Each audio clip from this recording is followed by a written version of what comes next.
Wow! Ano naman yan, Pikboy? Yan ang espesyal na pastillas wrapper na tatak San Miguel, Bulacan.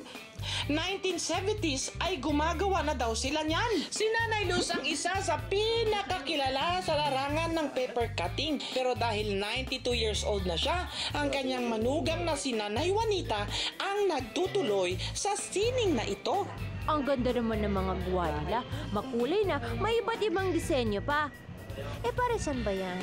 Pinambabalot daw nila yan sa mga pastillas noong araw sa kagagawing centerpiece sa mesa. Gusto ko rin yan for Mommy Bubilox. Ha? Pikboy, di naman ito yung bahay namin. Ba't tayo nandito?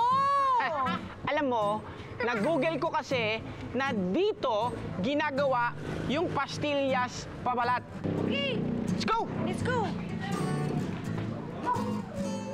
Hello! Tay! Hello! Magandang araw po. Magandang araw po. Gusto po namin matuto. Oo. Paano po ba gawin yan, Nanay? Ay, meron po kami. Ayan, tigisa kayong Gunting po ito sa ano Sino ah. bang gumuhit nito? Hindi po ba ito yung gunting sa tutsang?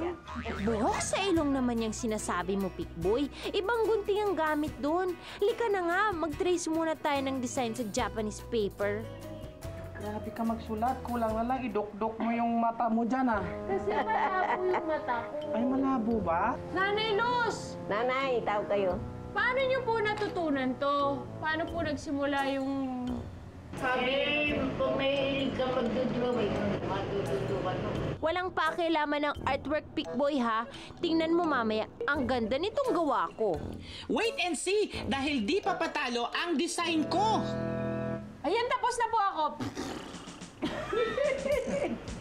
Ay, gumawa ka na ng gunting. Ukitin mo muna yung mga loob.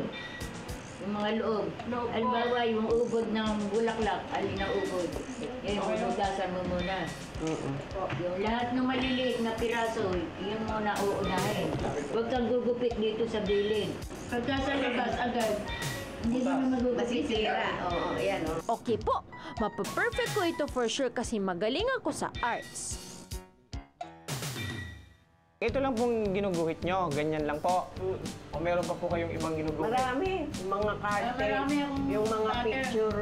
Pattern, opo. Marami akong pattern. Si nanay na yung pinapagawa mo, ang daya mo eh. Kasi ayaw niya ibigay sa akin. Masama daw yung gunting. Sus, may style ka na naman dyan, Pikboy, ah.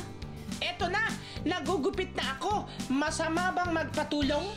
Nay, nakita nyo?